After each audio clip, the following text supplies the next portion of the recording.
હાલો મિત્રો, જય શ્રી કૃષ્ણ, જય ગુરુદેવ। અત્યારે દાવતવાળા અમારા ચેતનભાઈ ખાનપરા આપ જોઈ રહ્યા છો મિત્રો। આ બે સબમર્સિબલ મોટર લઈ ખજૂરી આવી ગયા છે। આ સ્મશાનની જે પાછળની દિવાલ બનાવવાની છે એ આખું પાણીનું ભર્યું છે, એટલે પાણી ખાલી કરવા માટે પોતે જાતે આવ્યા છે।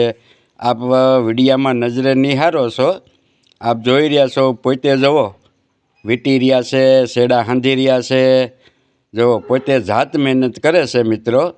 અમારા ગ્રામ પ્રત્યે સરસ મજાની લાગણી છે એની, અને નંદનવન ગામ બનાવશે। આપ જોઈ રહ્યા છો વિડીયોમાં, જુઓ બે મોટર લઈને આવી ગયા છે। તો મિત્રો આ વિડીયોને લાઈક કરજો, શેર કરજો, કોમેન્ટ કરજો અને ફોલો કરવાનું મિત્રો ભૂલતા નહીં। જો આપણે મોટર બે ઉતારી દીધી, હવે ડેમ ખાલી કરીશી। જોઈ લ્યો, સરસ મજાનું પાણી આવે છે। હવે 2-3 દિવસ આ મોટર હાલશે ત્યારે આ ડેમ ખાલી થાય મિત્રો। હાલો મળી આવતા વિડીયોમાં। જય ગુરુદેવ।